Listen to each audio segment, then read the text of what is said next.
Hello, everyone. It's Jennifer Daly from the Daily Advocate. Welcome back to another episode. I pray you all have been well and staying healthy in your fight with MG. I wanted to do this short video today about respiratory failure in myasthenia gravis. Respiratory failure in myasthenia gravis typically occurs due to weakness of the respiratory muscles, particularly the diaphragm and intercostal muscles. This weakness can lead to inadequate ventilation, resulting in respiratory distress and potentially respiratory failure. Respiratory failure in patients with myasthenia gravis can have serious consequences due to weakness in the respiratory muscles. This weakness can lead to difficulty breathing, shortness of breath, and ultimately respiratory distress. These effects include as follows. 1. Difficulty breathing. Weakness in the muscles involved in breathing, such as the diaphragm and intercostal muscles, can make it challenging to take in an adequate amount of air.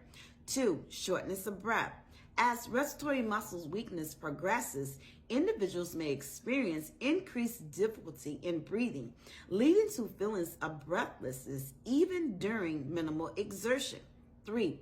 Respiratory distress. Severe weakness in the respiratory muscles can result in respiratory distress, characterized by rapid breathing, flaring nostrils, retractions, visible pulling in of the chest wall, and cyanosis, bluish discoloration of the skin or mucous membranes due to inadequate oxygenation. You can find out more about respiratory failure in myasthenia gravis on my website in the description box. Did you know?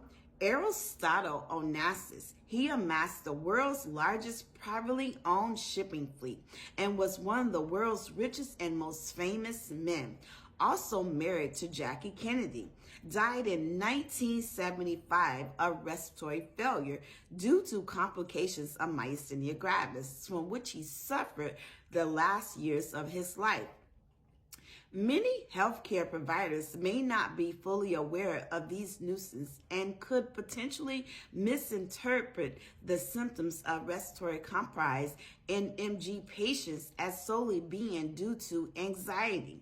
By raising awareness and providing education, healthcare providers can improve the care and outcomes of individuals with MG, particularly in situations where respiratory compromise may not be readily apparent based on traditional signs and symptoms alone.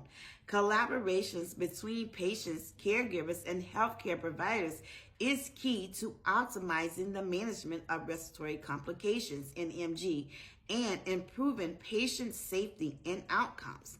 I pray you all have enjoyed this video as I enjoyed sharing it with you all.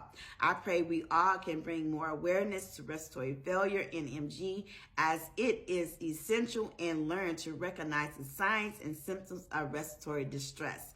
Until next time, everyone, take care.